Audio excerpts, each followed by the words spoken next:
Hello dear friend, स्वागत आहे तुमचं पुन्हा एकदा आपल्या यूट्यूब चॅनलवर. आपण परिक्रमा ही सिरीज बघत आहे. याआधील पार्ट 1 आणि पार्ट 2 आपण कंप्लीट केलेला आहे. जानेवारी 2024ची परिक्रमा सिरीज बघत आहे आपण. इथून पुढे आपण सर्व काही परिक्रमा बघणार. परिक्रमा वाचण्याचा एकच महत्त्वाचा उद्देश की येणारी जी काही अपकमिंग एक्झाम आहे, तर राज्यसेवा पोस्टपोन झालेली आहे, तिच्यासाठी महत्त्वपूर्ण नाही. आपल्याला जानेवारी ते जवळपास मे ते जूनपर्यंत आपल्याला परिक्रमा ते पूर्ण होईल आणि अतिशय महत्त्वपूर्ण त्या एक्झामसाठी ठरतील. आणि जे काही आता ॲडच यायचे कंबाईनची, तर त्यासाठी ते अतिशय महत्त्वपूर्ण. तर बघा, तर परिक्रमा वाचण्यामध्ये सगळे काही महत्त्वाचे पॉईंट आपण क्लिअर केलेले आहे. त्यासोबत मी आपल्या या लेक्चरमध्येच नोट पण तुम्हाला दाखवत आहे आणि ते तुम्ही नोट्स पण त्या स्वरूपात तुम्ही तयार करू शकता. तर मागील जर व्हिडिओ तुम्ही बघितले नसेल तर ते आधी तुम्ही पूर्ण करा आणि सिक्वेन्सनुसार बघा. तर बघा, आता कोडेक्स एलिमेंटरियस कमिशन जे काय आहे, ही समिती आहे. या समितीची जी काही भारताला सदस्यत्व मिळालेलं आहे. मग ही समिती जर बघितली तर मग CSE हे जे आहे, कोडेक्स एलिमेंटरियस कमिशन्स, हे FAOचे जे काही मुख्यालय आहे, त्या मुख्यालयामध्ये 46वी बैठक झालेली आहे FAOची. तर त्यामध्ये या समितीच्या कार्यकारी समितीमध्ये आशियाई जे काही क्षेत्र आहे, आपलं आशियाई क्षेत्र, या आशियाई क्षेत्राचं जे काही प्रतिनिधित्व करणार कोण, मग तर या प्रतिनिधित्वासाठी भारताची एकमताने निवड केलेली आहे. ओके, आशिया क्षेत्रासाठी जर बघितलं CSE या समितीमध्ये भारताची निवड करण्यात आलेली आहे. बरं, ठीक आहे. मग त्यामध्ये CSE आता नेमकं काय आहे, तर बघा, जी कडधान्य आहेत, आपल्या कडधान्याचे एक निश्चित केलेला गट आहे. त्या मानकांप्रमाणेच आपल्याला मिलेट्स सोबत तुम्ही बघू शकता, तृणधान्य, भडधान्य यासाठी जागतिक मानकांची स्थापना करण्याबाबत ही समिती, भारताला या समितीमध्ये एक सदस्यत्व मिळालेलं आहे. तर मग आता आपण जर बघितलं तर CSEची हे नेमकं समिती कोणी स्थापन केली हे महत्त्वाचं आहे. तर बघा, कशासाठी आहे, ग्राहकांच्या आरोग्याचे संरक्षण करायचे आणि अन्न व्यापारातील न्यायशुद्ध पद्धती आहे, या पद्धतीत सुनिश्चितता आणण्यासाठी हे FAO म्हणजेच अन्न आणि कृषी संघटना आणि WHO जागतिक आरोग्य संघटना यांनी 1963 मध्ये संयुक्त विद्यमानाने स्थापन केलेले आहे. आणि हे एक प्रकारची आंतरराष्ट्रीय अन्न मानक संस्था आहे. तर तुम्हाला विचारू शकते, कोडेक्स एलिमेंटरी कमिशन्स जी स्थापन केलेली आहे ते कोणी केलेली आहे, तर FAO आणि WHO संयुक्त विद्यमानाने 1963 मध्ये स्थापन केलेली आहे. तर यासाठी भारताची नुकतेच सदस्यत्व मिळालेले आहे, अशा पद्धतीचा प्रश्न येऊ शकतो आपल्याला. तर बरोबर आहे. तर त्यामध्ये जर बघितलं आपण पुढे, तर एक प्रकारची लक्षात ठेवा, एक आंतरराष्ट्रीय अन्न मानक संस्था आहे. तर बघा, CSEचे सदस्य जर बघितलं तर 188 देश आहेत. त्यामध्ये एक संघटना आहे, तर ती युरोपियन युनियन संघटना आहे. मिळून मग 189 कोडेक्स सदस्य आहेत. ओके, CSEचे. भारत हा जर बघितलं CSEचा सदस्य झाला का, मग 1964 मध्ये CSEचा सदस्य भारत झालेला आहे. ओके, तर महत्त्वाचे पॉईंट होते जे मी आता सांगितलेले आहे तुम्हाला. महत्त्वाचं काय की कोडेक्स एलिमेंटरी कमिशन स्थापन कोणी केलेली आहे, तर FAO आणि WHO यांनी संयुक्त विद्यमानाने 1963 मध्ये स्थापन केलेली समिती. या समितीमध्ये भारताची निवड झालेली आहे. तर या समितीमध्ये आशियाई क्षेत्राचे प्रतिनिधित्व करणारा तुम्हाला विचारू शकते, कोणता देश आहे की CSE साठी आशियाई क्षेत्राचे प्रतिनिधित्व करणार आहे, तर भारत देश आहे. याची एकमताने निवड झालेली आहे. मग हे कडधान्याच्या बाबतीत संबंधित जे काही तृणधान्य, भडधान्य आहे, ज्यांना या मानकांची स्थापना करण्यासाठी ही समिती, त्यावर भारताची निवड. मग या समितीबद्दल तुम्ही विचारू शकता की समजू शकता की यामध्ये 188 सदस्य आहेत. तर त्यासोबत एक संघटना पण आहे, ती कोणती आहे, युरोपियन युनियन. ओके, तर 189 सदस्य समजू शकता. आणि भारत या समितीचा 1964 पासून सदस्य झाला आहे. ओके, आता पुढे जर बघितलं, इंटरेस्टिंग न्यूज आहे. गुजरातच्या गरबा नृत्याला काय युनेस्कोची जे काही अमूर्त सांस्कृतिक वारसा मान्यता मिळालेली आहे. ओके, तर मग हे गरबा नृत्य कुठले आहे, तर आपलं गुजरातमधील आहे. याला युनेस्कोने काय एक जर बघितलं तर त्यांनी अमूर्त वारसाच्या यादीमध्ये समाविष्ट केलेलं आहे.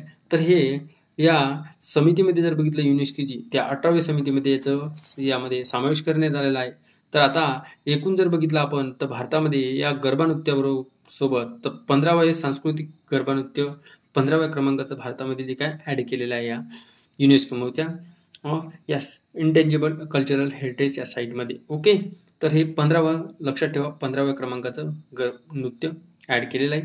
तर यापूर्वी जर बघितलं आपण, तर नुकते 2021 मध्ये दुर्गापूजेला पण यामध्ये काय दिलेले स्थान आहे.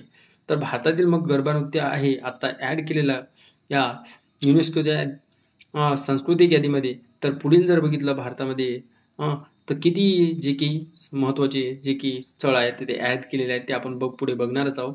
त्याआधी युनेस्को ने काय 2003 मध्ये अमूर्त सांस्कृतिक वारसा यादी सुरक्षेसाठी करार केला होता, ते स्वीकारला आणि या करारानुसार 2008 मध्ये हे सांस्कृतिक वारसा यादी तयार केलेली आहे.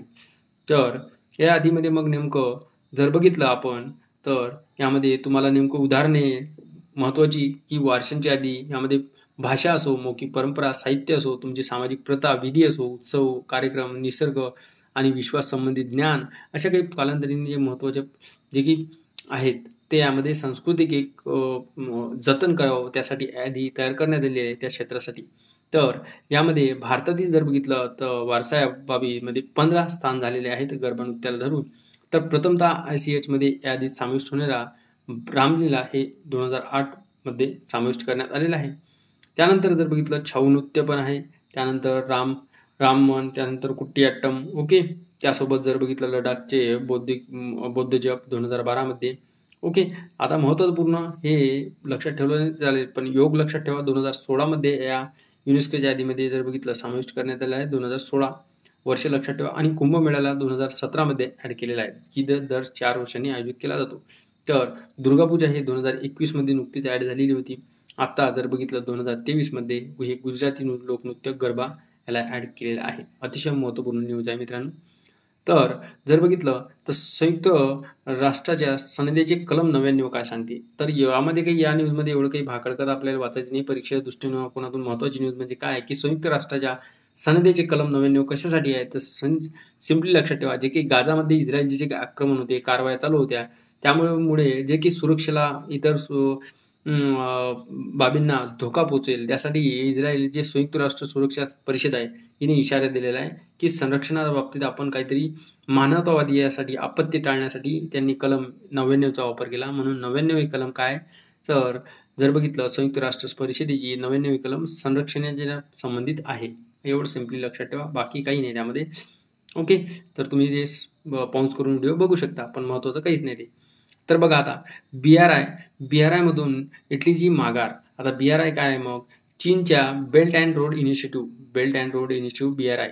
तर इटलीने यामधून माघार घेतलेली आहे. तर बघा आता 2019 मध्ये काय झालं की BRIच्या पुढाकारावर स्वाक्षरी करणारा हा इटली पहिला देश होता जे की G7 ग्रुपमधला पहिला देश ठरलेला होता 2019 मध्ये. मग 10 वर्षात 3 आर्थिक मंदीतून तो बाहेर पडलेला, हताश होऊन त्यासाठी त्यांना गुंतवणूक आणि पायाभूत सुविधा उभारण्यासाठी 2019 मध्ये तो BRI मध्ये सामील होण्याचा त्यांनी निर्णय घेतला होता.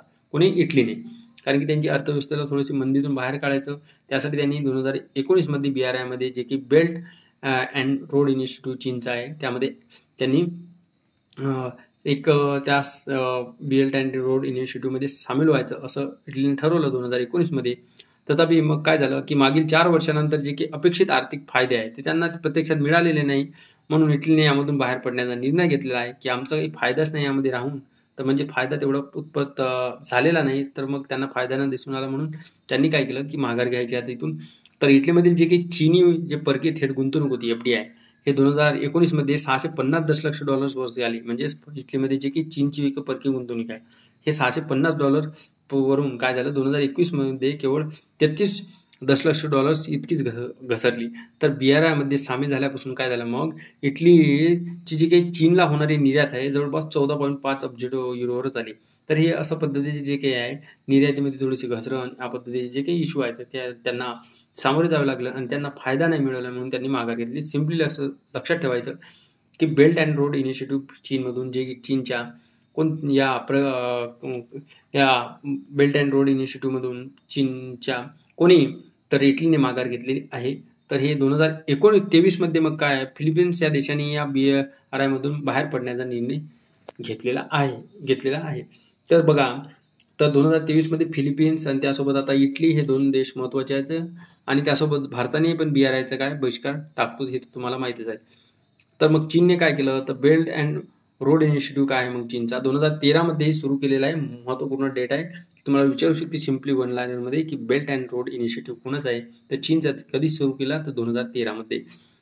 यांनी काय केलं की व्यापार कनेक्टिव्हिटीसाठी रस्ते, रेल्वे, सागरी मार्ग तयार करून 150हून अधिक देश काय आंतरराष्ट्रीय संस्थांमध्ये गुंतवणूक करण्याच्या उद्दिष्टाने ही धोरण त्यांनी चालू केलेले आहे. तर आधी वन बेल्ट वन रोड म्हणून ओळखला जाणारा हा चीनचा उपक्रम तर आता यात जर बघितलं तर एक महत्त्वाचा भाग आहे आणि त्याची एक तुलना आपण अमेरिकेच्या मार्शल प्लॅनशी करू शकतो. ओके, म्हणजेच केलेली जाईल. सिम्पली लक्षात ठेवा, बेल्ट अँड रोड इनिशिएटिव्हमधून इटली माघार घेणार होता आणि त्यासोबत फिलिपिन्स पण एक देश लक्षात ठेवा. ओके, पुढे जर बघितलं आपण महत्त्वाचं आता इथे काय म्हटलेलं आहे की जागतिक लेवलची न्यूज आहे की पेड्रो सांचेज यांची काही पुन्हा स्पेनच्या पंतप्रधानपदी निवड झालेली आहे. तर बघा आता पेड्रोबद्दल काय आपल्याला PhD करायची गरज नाही, पण सिम्पली जोड्या लावामध्ये वेगवेगळ्या पंतप्रधानांची निवड झालेली आहे अशा पद्धतीच्या स्वरूपात प्रश्न येऊ शकतो, तो नोट डाऊन करून ठेवा. पेड्रो सांचेज हे काय पुन्हा स्पेनच्या पंतप्रधानांपैकी, पेड्रो स्पेन अशा पद्धतीने लक्षात ठेवा.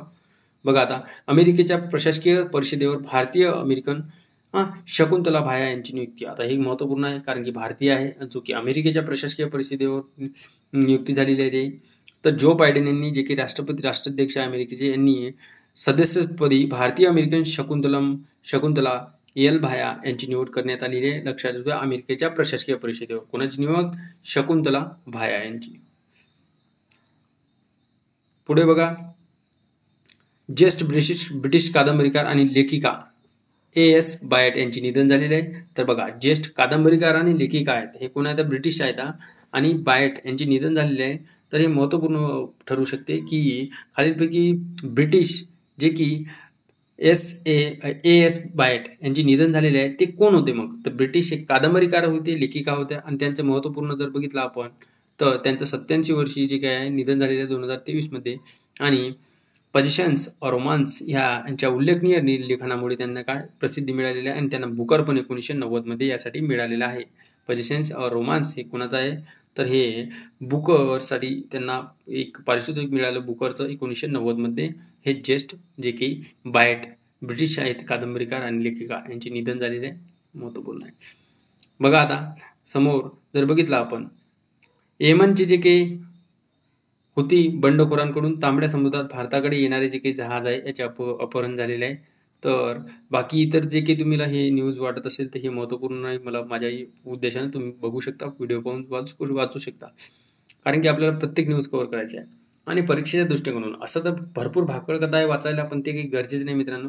काय स्किप करायला हवं तेच आपल्याला कळलं पाहिजे. परीक्षेमध्ये वारंवार प्रिव्हियस इयर जर क्वेश्चन बघितले कशा पद्धतीने प्रश्न येतात तर ऑटोमॅटिकली तुम्ही स्किप करणं शिकू शकता. तर कारण की सिलेबस बघितला तर एक कथांग सागर सारखाच आहे, तुम्ही काही वाचा तुम्हाला कमीच पडणार, पण जे परीक्षेमध्ये विचारते त्यावरच जास्त फोकस करते आयोग. तर येमनचे जे काही हुती बंडखोर आहे, येमनचे हुती बंडखोर काय आहे? मग यांचं काय म्हणणं आहे की यांनी काय केलं, जे भारताकडे येणारे जे काही जहाज आहे गॅलेक्सी लीडर या मालवाहू जहाजाला काय हुती बंडखोरांनी काय तांबड्या समुद्रात अपहरण केले. त्यांचं काय म्हणणं होतं, जे की इस्रायल आहे, इस्रायलची जे काही मोहिमा आहेत हे मोहिमा गाझामधील हमास विरुद्ध जे काही मोहिमा आहेत हे जोपर्यंत बंद नाही होत आम्ही अशा पद्धतीचे कार्य करण्याचं असं सांगितलं. तर येमनमध्ये हुती बंडखोरांनी हेच की गॅलेक्सी लीडर हे काय जहाज अपहरण केलेले आहे. तर जहाजाचं लक्षात ठेवा नाव. ओके, लुक फ्रेडेन यांची लक्झमबर्गच्या पंतप्रधानपदी नियुक्ती. बघा आता लवरून लुक आणि लवरून लक्झमबर्ग अशा पद्धतीने लक्षात ठेवूया लुक फ्रेडेन. ओके, त्यासोबत आपण आत्ताच बघितला पेंड्राक ते पेड्रो हे स्पेन पेड्रो पंतप्रधानपदी. अशा पद्धतीने थोडीफार ट्रिक बनवण्याचा प्रयत्न करा जेणेकरून आपण जास्तीत जास्त वेळेपर्यंत लक्ष ठेवू शकतो. ओके, पुढे जर बघितलं आपण आता महत्त्वपूर्ण न्यूज आहे. बघा मित्रांनो, तुमच्या समोरून मी स्लाइड हे करत आहे, तुम्हाला दिसू शकते, तर हे महत्त्वपूर्ण मला वाटलं नाही. तर बघा आता हे बघा महत्त्वाची न्यूज आहे. तर अमेरिकेच्या माजी फर्स्ट लेडी रोझलिन कार्टर यांची निधन झालेली आहे. तर बघा माजी फर्स्ट लेडी जी आहे तर रोझलिन कार्टर आहे. तर स्टील मॅंगोलिया म्हणून ओळखल्या जाणाऱ्या आहेत, हे महत्त्वपूर्ण आहे. स्टील मॅंगोलिया म्हणून खालीलपैकी कोणती व्यक्ती ओळखली जाणार होती जी की अमेरिकेची माजी फर्स्ट लेडी होती? तर रोझलिन कार्टर. तर यांची काय आहे, तर हे जेव्हा अमेरिकेच्या माजी फर्स्ट लेडी रोझलिन कार्टर यांची 96व्या वर्षी निधन झालेले आहे. ओके, तर हे अमेरिकेचे 1977 ते 81 दरम्यान काय राष्ट्राध्यक्ष होते. ओके, तर लक्षात सुद्धा कार्टर. आता आशिया इंडिया ग्रासरूट्स इनोव्हेशन फोरम 4थी आवृत्ती म्हटलेला आहे इथे. हे पण महत्त्वाची नाही एवढी की आपल्याला अशा भरपूर साऱ्या फोरम होतात, काही आवश्यक नाही. तर बघा आता पार्थेनॉन शिल्पे हे काय ब्रिटिश संग्रहालयातील पार्थेनॉन शिल्पाबाबत सांगितलेलं आहे. तर एवढं काही आपल्याला महत्त्वाची नाही ती. बघा आता दक्षिण जकार्ता येथे आशियान भारत भरडधान्य महोत्सव आहे. तर बघा आता 2023चा भरडधान्य महोत्सव तुम्हाला विचारू शकते की जे की दक्षिण जकार्ता येथे पार पडलेला आहे आशियान भारत भरडधान्य महोत्सव म्हणून. तर इंडोनेशियाची जकार्ता येथे तर 22-26 नोव्हेंबर 2023 दरम्यान. ओके, तर हे महोत्सव लक्षात ठेवा. भरडधान्य महोत्सव जकार्ता इंडोनेशिया. ओके, बाकी जर बघितलं आपण पुढे महत्त्वाची न्यूज एवढी काही मला वाटली नाही. हे नॉर्डिक बाल्टिक बिझनेस कॉन्क्लेव्ह याबद्दल काय आपल्याला परीक्षेमध्ये विचारणार. त्यासोबत डचची निवडणूक काही एवढं काही महत्त्वाचं नाही आपल्याला. ओके, फक्त आपल्या जे काही कोणत्या राज्यामध्ये जसे आत्ता नुकत्याच निवडणुका झाल्या ते महत्त्वपूर्ण आहे, ते आपण कव्हर करू पुढे येणारच आपल्याला. तर पुढे बघूया आपण. खूप सिलेक्टिव्ह म्हणजे सगळेच काही आपण टॉपिक जे आहेत मित्रांनो, तुम्हाला जर इम्पॉर्टंट वाटत असेल तर व्हिडिओ पॉज करा, तुम्ही वाचायचं, पण तुम्हाला त्यामध्ये मिळणारच काही नाही महत्त्वाचं. बघा, जे काही अफगाणिस्तानचं आहे, भारतातील जे काही दूतावास आहे, ओके, या कायमचा बंद करण्याचं सांगितलेलं आहे. नवी दिल्लीतील जे काही अफगाणिस्तानचा दूतावास आहे, भारत सरकारकडून सातत्याने जे काही येणारे आव्हानं जे आहे, मुख्य कारण पुढे करत सांगितलं की आता अफगाणिस्तानचा जे काही भारतातील दूतावास आहे कायमचा बंद करायचा. ओके, तर तुम्हाला असा प्रश्न येऊ शकतो की खालीलपैकी कोणत्या देशाचा भारतातील जे काही दूतावास आहे कायमचा बंद करण्यात आला आहे, तर अफगाणिस्तान. का? कारण की थोडंसं इश्यू येते काबूल तालिबानी महत्त्वाचं आहे, ते तालिबानीचे थोडासा इश्यू आहे त्यामुळे. ओके, आता जर बघितलं अमेरिकन डॉलरच्या तुलनेत भारतीय रुपया 83.38 सामान्य पातळी, हे काय एवढं काही महत्त्वपूर्ण नाही वाटलं. तर बघा आता मलेशिया आणि भारतीय अभ्यासगत चीनी नागरिकांसाठी व्हिसामुक्त. ओके, त्यानंतर जर बघितलं तर न्यूझीलंडमध्ये धूम्रपान बंदी, यामध्ये पण काही महत्त्वाची काही नाही. तर त्यांनी सांगितलं होतं न्यूझीलंडमध्ये की धूम्रपान बंदी मागे घ्यायची, कारण की त्यांनी एक क्रायटेरिया दिला होता की जे 15 वर्षाखालील मुलं आहेत ते सिगारेट त्यांना खरेदी करणार, पण त्यांनी ते पूर्ण हे केलेलं आहे. तर भारतीय वंशाचे माजी खासदार डेव शर्मा यांची ऑस्ट्रेलियन सिनेटमध्ये निवड झालेली आहे. तर हे महत्त्वाचं आहे की भारतीय वंशाचे जे काही खासदार आहेत डेव शर्मा याची ऑस्ट्रेलियन सिनेटमध्ये निवड झालेली आहे. तर खालीलपैकी कोणत्या व्यक्तीची ऑस्ट्रेलियन सिनेटमध्ये निवड झाली? कारण की बघा, आपण अमेरिका महत्त्वपूर्ण देशाची आपण निवड झालेली व्यक्ती लक्षात ठेवू शकतो, पण थोडंसं हे आपल्याला ऑस्ट्रेलियन आणि थोडंसं आपल्याला वाटते की भारतीय वंशाचा आहे, पण थोडंसं आपण ऑस्ट्रेलिया हे थोडंसं अशा प्रकारच्या देशाकडे आपण लक्ष करत नाही. महत्त्वपूर्ण अमेरिका ठरतो ते आपण लक्षात ठेवतो जास्तीत जास्त. तर यावर पण भर द्या मित्रांनो, कारण की जे भारतीय वंशाचे माजी खासदार आहेत जे की डेव शर्मा यांची ऑस्ट्रेलियन सिनेटमध्ये निवड झालेली आहे. ओके, तर तुम्हाला ऑप्शनमध्ये डायरेक्ट येऊ शकते अमेरिका आणि जपान अशा तर मोठे देश देऊन देईल. आता त्यामध्ये ऑस्ट्रेलिया लक्षात ठेवू. अंकोरवाट ही जगातील काय आता 8वे आश्चर्य बनणार आहे. कंबोडियाच्या मध्यभागी असलेल्या अंकोरवाटाने काय नुकतेच इटलीच्या पोम्पेईला काय मागे टाकत जगातील 8व्या आश्चर्याच्या का प्रतिष्ठेचा खात्या पटकावलेला आहे. तर बघा, याआधी जर बघितलं तर 8वं आश्चर्य म्हणून इटलीचा पोम्पेई होता, याला मागे टाकला आता. तर अंकोरवाटा हे जगातील 8वे आश्चर्य बनलेले आहे, जे कंबोडियाच्या मध्यभागी बसलेले आहे. तर यामध्ये जर बघितलं आपण तर जगातील 8व्या आश्चर्याच्या जे की किताब आहे हे उत्कृष्ट इमारती किंवा प्रकल्पांना दिला जातो. किती उत्कृष्ट इमारती आहेत प्रकल्पांना 8व्या आश्चर्याचा. त्यामध्ये जर बघितलं तर हे अंकोरकोट हे जगातील सर्वात मोठ्या मंदिराला युनेस्कोने जागतिक वारसा स्थळ दर्जा प्राप्त आहे. तर हे सर्वात मोठं एक मंदिराचं स्थळ आहे. त्यामध्ये जवळपास हे 500 एकरमध्ये हे मंदिर हे आहे. तर या मंदिराची जर बघितलं तर 12व्या शतकामध्ये राजा सूर्यवर्मन द्वितीय याने बांधलेले आहे. तर जीएस पण थोडंसं महत्त्वपूर्ण आहे आपल्याला. जीएसचा पण प्रश्न असा पद्धतीने करंटला रिलेट करून येऊ शकतो की खालीलपैकी अंकोरवाटा हा कुठे आहे?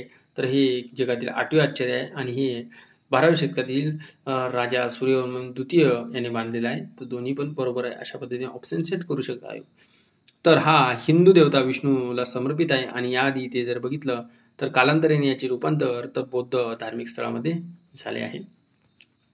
तर बघा आता ASEAN India grassroot innovation forum हे आधी पण बघितले आपण, पुन्हा आलेले आहे ते. तर समलिंगी विवाह नोंदणी करणारा नेपाळ हा पहिला दक्षिण आशियाई देश आहे. तर दक्षिण आशियाई देश जे की समलिंगी विवाहाला नोंदवणारा पहिला दक्षिण आशियाई नेपाळ ठरलेला आहे. तर बघा आता 2015मध्ये जे की नेपाळने राज्यघटनेचा स्वीकार केला आणि त्यामध्ये त्यांनी लैंगिक अभिमुखतेवर काय आधारित भेदभावावर स्पष्टपणे बंदी घालून धाडसी पाऊल उचललेले आहे. त्यांनी म्हटलेलं आहे की समलिंगी विवाहाला आता मान्यता द्यायची. ओके, तर दक्षिण आशिया आपला नेपाळ आहे, शेजारी न्यूज आहे, महत्त्वपूर्ण आहे. तर शांततेचे नोबेल पारितोषिक विजेते हेनरी किसिंजर यांचे निधन झालेले आहे. तर बघा, हे 100 वर्षाचे होते. यांचे निधन झालेले आहे तर 29 नोव्हेंबर 2023 रोजी. कोण होते मग हे शांततेचे नोबेल पारितोषिक विजेते? हेनरी किसिंजर हे अमेरिकेच्या परराष्ट्र धोरणातील महत्त्वाचे व्यक्तिमत्व आहे. ओके, तर यांनी परराष्ट्र मंत्री म्हणून पण कार्य केलेले आहे अमेरिकेचे 1970च्या दशकात. ओके, तर महत्त्वपूर्ण आहे. पुढे बघूया आपण. आता बघा इथे जर बघितलं आपण आता महत्त्वपूर्ण तर अबुधाबीमधील ग्लोबल मीडिया काँग्रेस आता हे ते आयोजन करण्यात आलेले आहे. तर खालीलपैकी ग्लोबल मीडिया काँग्रेसचे आयोजन कुठे करण्यात आले होते? तर अबुधाबीमध्ये करण्यात आले होते. Okay, November 2023. तर संयुक्त अरब अमिरातील UAE अबुधाबी येथे. तर काय आहे की ग्लोबल मीडिया काँग्रेसच्या या द्वितीय आवृत्तीचे आयोजन होते आणि या परिषदेची संकल्पना जर बघितली तर shaping the future of media industry. Media इंडस्ट्रीच्या संदर्भात आहे, महत्त्वपूर्ण आहे, जे की लोकशाहीचा आपण चौथा आधारस्तंभ म्हणतो. तर पेड्रो सांचेज आत्ताच बघितलं आपण स्पेनच्या पंतप्रधानांपदी काही प्रिंटिंग मिस्टेक झाली, पुन्हा ते झालेलं आहे. लुक फ्रेडेन जर म्हटलं लक्झमबर्गचे पंतप्रधान. ओके, आता बघूया आपण दिल्ली सरकारची आणि जपानचे जे काय आहे फुकुओका या प्रांतासोबतची मैत्री करारास काय मुदतवाढ झालेली आहे. बघा 2007 मध्ये दिल्ली सरकार आणि जपानचे फुकुओका जे काही प्रांत आहे यांनी काय सांस्कृतिक देवाणघेवाणासाठी काय मैत्री करार करण्यात आला होता. कधी करण्यात आला होता? 2007 मध्ये. मग आता या 2007च्या मैत्री कराराला पुन्हा 31 मार्च 2026 पर्यंत काय वाढ दिलेली आहे, मुदतवाढ केलेली आहे. मग हे करार कशासाठी करण्यात आला? दिल्ली आणि जपानच्या फुकुओका शहरामध्ये. तर यासाठी जर बघितलं तर पर्यावरणविषयक समस्या असेल, तुमचे शिक्षण असेल, पर्यटन असेल, सांस्कृतिक देवाणघेवाण असेल, तर दोन देशादरम्यान, दोन राष्ट्रादरम्यान, दोन शहरादरम्यान चांगल्या पद्धतीचे विषयावर सहकार्य मिळावे यासाठी हे महत्त्वपूर्ण उद्दिष्ट आहे. तर यासाठी मैत्री करार झालेला आहे दिल्ली सरकारच्या जपानच्या फुकुओका या प्रांतासोबत. तर तुम्हाला विचारू शकते दिल्ली सरकारने नुकतंच 2007चा जे काही मैत्री करार आहे याला मुदतवाढ दिली आहे ते कोणत्या देशाच्या शहरासोबत होता? तर जपानच्या फुकुओकामध्ये. ओके, अशा पद्धतीचे प्रश्न स्वतः सेट करण्याचा प्रयत्न करा मित्रांनो, स्वतः तयार करता आले पाहिजे प्रश्न. कारण की आणि हे तुम्ही केव्हा तयार करू शकता अशा प्रकारचे प्रश्न? जेव्हा तुम्ही वारंवार प्रिव्हियस इयर क्वेश्चन तुम्ही बघसाल अशा पद्धतीने. तर बघा मोहम्मद मुइज्जू तर मालदीवच्या राष्ट्राध्यक्षपदी यांची निवड झालेली आहे. तर मोहम्मद मुइज्जू लक्षात ठेवा मालदीवचे राष्ट्राध्यक्षपदी. का लक्षात ठेवायचं? कारण की यामध्ये आपले संबंध आणि मालदीवचे थोडेसे संबंध आता मागील काळात थोडेसे खटकलेले होते. तर मोहम्मद मुइज्जू खालीलपैकी कोणत्या देशाचे राष्ट्राध्यक्षपदी त्यांची निवड झालेली आहे? तर हे तुम्हाला विचारू शकते. तर खाली बांगलादेश अशा पद्धतीचे, अफगाणिस्तान अशा पद्धतीने नाव देईल, तर मालदीव लक्षात ठेवा. ओके, तर बघा आता संयुक्त राष्ट्राच्या महासभेवर क्रीडा आणि ऑलिम्पिकद्वारे शांततापूर्व आणि चांगले जग निर्माण करणे या आशयाचा एक ठराव मंजूर करण्यात आलेला आहे. तर यामध्ये काय म्हटलेलं आहे की भारतासह 73 देशांनी या प्रस्तावावर मतदान केलेले आहे. तर हे त्यांचीच आहे, तर एवढं काही महत्त्व नाही. तर पाकिस्तानकडून ब्रिक्सच्या सदस्यत्वासाठी अर्ज केलेला आहे. तर खालीलपैकी तुम्हाला विचारू शकते की नुकताच ब्रिक्ससाठी सदस्यत्वासाठी कोणी अर्ज केलेला आहे? तर त्यामध्ये पाकिस्तान हे ऑप्शन जर असेल तुम्ही पहिलेच इलिमिनेशन करसाल तर पाकिस्तान ऑप्शन लक्षात ठेवा. पाकिस्तानकडून ब्रिक्स सदस्यत्वासाठी अर्ज करण्यात आलेला आहे 2023 मध्ये. ओके, तर बघा या सदस्यत्वासाठी त्यांनी अर्ज केला तर पाठिंबा देणं म्हणजे साहजिकच आहे, चीनने पाठिंबा देणार. ओके, त्यातच जर बघितलं तर महत्त्वाचं काय की आपल्या ब्रिक्समध्ये कोणते देश आहेत सध्या? तर ब्राझील आहे, रशिया आहे, भारत आहे, चीन आहे. ओके, त्यासोबत दक्षिण आफ्रिका 2010 मध्ये त्या ऍड केलेल्या आहे ब्रिक्समध्ये. बघा आता मग 2023 मध्ये काय जॉन्सनबर्ग येथे आयोजित 15व्या ब्रिक्स परिषदेमध्ये 6 देशांना इराण आहे, त्यामध्ये संयुक्त अरब अमिरात आहे, सौदी अरेबिया आहे, संयुक्त अरब अमिरात आणि सौदी अरेबिया, त्यासोबत अर्जेंटिना आणि इजिप्त आणि इथिओपिया. बघा यामध्ये इराक नाही आहे मित्रांनो, इथं कन्फ्यूज करणार आपल्याला 6 देश आहेत. इराण आहे, संयुक्त अरब अमिराती आहे, सौदी अरेबिया आहे, अर्जेंटिना आहे, इजिप्त आहे आणि इथिओपिया आहे. हे ब्रिक्सच्या गटाचे सदस्यत्व देण्याचे मान्य करण्यात आलेले आहे यांना. आता नुकताच पाकिस्तानने पण अर्ज केलेला आहे, त्यासोबत चीनचा पाठिंबा त्यांना मिळणारच आहे. बघा आता पुढे जर बघितलं आपण ख्रिस्तोफर लक्झन हे न्यूझीलंडचे नवे पंतप्रधान आहे, लक्षात ठेवा. ख्रिस्तोफर लक्झन न्यूझीलंड ख्रिस्तोफर अशा पद्धतीने लक्षात ठेवा. पेड्रो स्पेन आपण लक्षात ठेवला. ख्रिस्तोफर न्यूझीलंड लक्षात ठेवा. ख्रिस्तोफर न्यूझीलंड लक्षात ठेवा. ओके, तर अशा पद्धतीने थोड्याफार ट्रिक बनवा, कारण की ट्रिकनं जर बनवल्या तर थोडंसं अभ्यास करण्यामध्ये बाकीच्या गोष्टी काय थोड्याशा हलक्या जाईल, कारण की काही गोष्टी आपल्याला ट्रिकनं लक्षात ठेवणं सोप्या जाते आणि लक्षात ठेवण्यासाठी बाकी जर जे काही गोष्टी कॉन्सेप्ट आहेत तिथं आपण लक्षात ठेवूच, पण फॅक्च्युअल डाटा जे आहे हे कंबाईनसाठी अतिशय महत्त्वपूर्ण आहे. आणि तुम्ही जर मागील प्रश्नपत्रिका जर चाळल्या तर तुम्हाला सर्व काही पेपर पूर्ण फॅक्च्युअल डाटावर आणि कॉन्सेप्टवर 1 ते 2 प्रश्नच बघायला मिळते मित्रांनो, एवढं लक्षात ठेवा. ओके, तर फॅक्च्युअल डाटा जेवढा तुम्ही पाठ करसाल तेवढा महत्त्वपूर्ण आहे. चीन, जपान आणि दक्षिण कोरिया यांच्या त्रिपक्षीय बैठकीसाठी सहमती. ओके, तर त्रिपक्षीय बैठक घ्या तुम्ही, काही आम्हाला घेणं देणं नाही. भारताच्या संदर्भात महत्त्वपूर्ण आहे. ओके ओके, तर बघा हिंदू महासागर जर बघितलं, हिंदी महासागर टुना कमिशनची बैठक हिंदी महासागर, तर यामध्ये काय म्हटलेलं आहे, तर मुंबईत ही बैठक पार पडलेली आहे. तर हिंदी महासागर टुना कमिशनची बैठक कुठे, मुंबई इथे पार पडलेली आहे 2 डिसेंबर 2023. या बैठकीत जगभरातील टुना मत्स्यपालन क्षेत्रात नामवंत शास्त्रज्ञ आणि तज्ज्ञ एकत्र आले होते. ओके, एवढं लक्षात ठेवा की जे की हिंद महासागर टुना कमिशन कुठे पार पडली 2 डिसेंबर 2023 मध्ये मुंबईमध्ये. ओके, तर बघा आता अमेरिकेच्या सर्वोच्च न्यायालयातील पहिल्या महिला न्यायमूर्ती यांचे निधन झालेले, जे की अमेरिकेचे सर्वोच्च न्यायालय होते त्यामध्ये पहिल्या महिला न्यायमूर्तीचे निधन. त्यांचं नाव आहे सेड्रा डे ओकॉनर यांचे 93व्या वर्षी निधन झालेले. तर ते कोण होत्या निधन पावलेले, त्यांचं नाव काय ते लक्षात ठेवा. अमेरिकेच्या सर्वोच्च न्यायालयाच्या पहिल्या महिला न्यायमूर्ती सेड्रा डे ओकॉनर. ओके, त्यासोबत जर बघितलं मादागास्कर कोर्ट करून आंद्रे रोझोइलिना यांच्या अध्यक्षपदाची निवड शिक्कामोर्तब झालेला आहे. तर मादागास्करमध्ये बघितलं तर आंद्रे लक्षात ठेवा, मादा आंद्रे. ओके, जपानकडून JT60 SA हे जगातील सर्वात मोठ्या प्रायोगिक न्यूक्लिअर फ्युजन रिॲक्टर्सचे उद्घाटन, म्हणजेच अणुभट्टी. या अणुभट्टीचे जे काही काम आहे ते अणुभट्टी कोणती आहे मग, JT60 SA हे जर बघितलं तर कुणाकडून या अणुभट्टीचं उद्घाटन करण्यात नुकतेच तर जपानकडून करण्यात आलेले आहे. तर बघा आता यामध्ये युरोपियन युनियन आणि जपान यांचे संयुक्त प्रयत्नाने ही अणुभट्टी उभारण्यात आली आहे. तर तुम्हाला विचारू शकते JT60 SA हे जपान व सोबतच कोणत्या देशासोबत संघटनेसोबत त्यांनी अणुभट्टी तयार करण्यात आलेली आहे संयुक्तपणे, तर ते युरोपियन युनियन लक्षात ठेवा. JT60 जपान आणि युरोपियन युनियन संयुक्त यांच्या प्रयत्नातून झालेले आहे. तर बघा माजी मिस्टर युनिव्हर्स बॉडी बिल्डर आहे जे की शॉन डेव्हिस यांचे निधन झालेले आहे, जे 57व्या वर्षी 2023 मध्ये यांचे निधन. तर कोण आहे तर मास्टर युनिव्हर्स बॉडी बिल्डर, तर शॉन डेव्हिस. ओके, तर तुम्हाला सिम्पली विचारू शकते खालीलपैकी नुकतीच डिसेंबर 2023 मध्ये निधन झालेले जे की शॉन डेव्हिस होते ते खालीलपैकी कोण होते. तर बघा अशा प्रकारचा प्रश्न पण मागील एक्झाम मध्ये आलेले आहेत. तर ते कोण होते, तर एक प्रकारचे एक बॉडी बिल्डर होते ते, एक त्याला आपण म्हणू शकतो की मराठीमध्ये शरीरसौष्ठवपटू असं म्हटलं जातं त्याला. ओके, तर बघा आता कवी आणि पिकी ब्लाइंडर्स मधील अभिनेते जे की बेंजामिन झेपनिया यांचे निधन झालेले आहे. तर बघा, तर बेंजामिन झेपनिया यांचे निधन झालेले आहे ते कोण होते, कवी होते, अभिनेते होते. ओके, तर येशूच्या भूमिकेसाठी प्रसिद्ध आहेत म्हणून महत्त्वपूर्ण आहे. तर खालीलपैकी येशूची भूमिका पार पडणारे खालीलपैकी व्यक्ती अभिनेता यांचे निधन झालेले आहे ते कोण होते, तर बेंजामिन झेपनिया. ओके, तर महत्त्वपूर्ण आहे.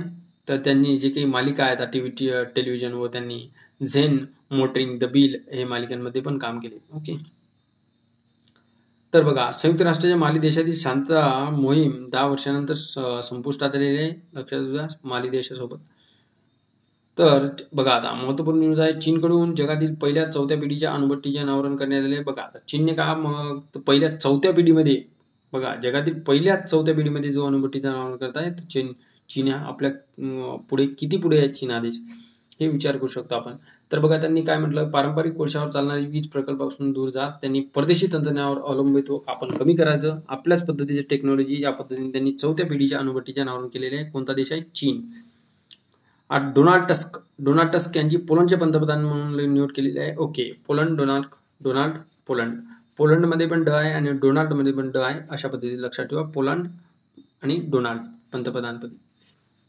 ओके, तर पुढे महत्त्वाची न्यूज आहे आता. बाकी बघा, बाकी तुम्ही तुमच्या डोळ्याखालूनच सर्व न्यूज घालायच्या आहेत. बाकी एड्सचे जे काय कार्यकर्ते कोण होते, तर डॉक्टर गाओ याओजी यांचे निधन झालेले आहे. चीनमधील हे डॉक्टर आहे, तो कार्यकर्ते आहे, ज्यांनी 95व्या वर्षी निधन झालेले आहेत. एक सर्व प्रकार त्यांनी त्यांचं जीवन एड्स कार्यकर्ते HIV बाधित रक्त विक्री योजनांमध्येच त्यांनी हे केलेलं आहे कार्य.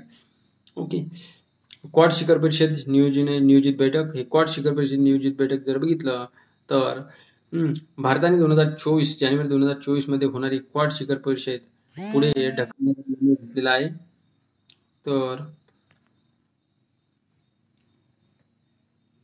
पुढे बघूया आपण. म्यानमार जगातील प्रमुख अप्पू स्त्रोत. आता म्यानमार जर बघितलं तर अफगाणिस्तान हा जे आहे अप्पू स्त्रोतामध्ये खूप पुढे होता. तर अफगाणिस्तानला मागे टाकत आता 2023 मध्ये म्यानमार हा अप्पूच्या सर्वात मोठा स्त्रोत आहे. म्हणजे इथे उत्पादन सर्वात मोठे जास्त झालेले आहे. तर शेतकऱ्याचा जवळपास 75% नफा हा अप्पूच्या शेतीतून मिळतो. कुणाला? म्यानमारच्या शेतकऱ्यांना. आता तो अफगाणिस्तानला मागे टाकत म्यानमार आता टॉपवर आहे अप्पूच्या उत्पादनामध्ये.